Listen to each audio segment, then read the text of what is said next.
नमस्कार, आप देख रहे हैं न्यूज टेल बिहार झारखंड। आपके साथ मैं साहिल अस्थाना। क्या बीजेपी के नए फॉर्मूला से मिलेगी जीत? भाजपा की नई रणनीति से क्या हार जाएंगे नीतीश कुमार? बिहार में हाल के दिनों में कई बड़ी राजनीतिक घटनाएं हो रही हैं, जिसने चुनावी सरगर्मियों को और भी तेज कर दिया है। पटना में जहां 23 जून को विपक्षी दलों की बड़ी बैठक होने जा रही है, वहीं बीजेपी ने भी अपनी तैयारी पुख्ता करनी शुरू कर दी है। बुधवार को दिल्ली में केंद्रीय नेताओं के साथ बिहार बीजेपी कोर ग्रुप की हुई मीटिंग में तय किया गया कि केंद्रीय मंत्री अमित शाह और पार्टी अध्यक्ष जेपी नड्डा विपक्षी दलों की बैठक के ठीक बाद बिहार का दौरा करेंगे। जेपी नड्डा झंझारपुर जाएंगे तो अमित शाह मुंगेर में बड़ा कार्यक्रम करेंगे।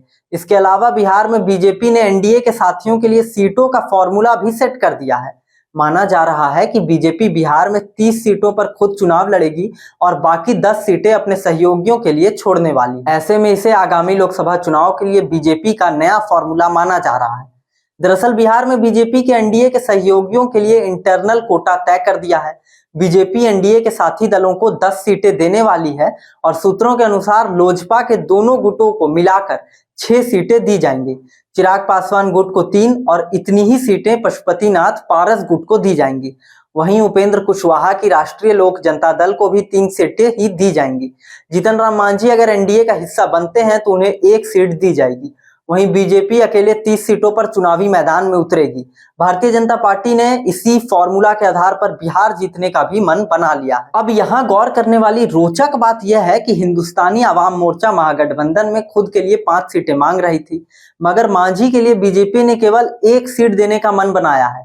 देखना यह होगा कि जीतन राम मांझी 1 सीट पर राजी होते हैं या नहीं।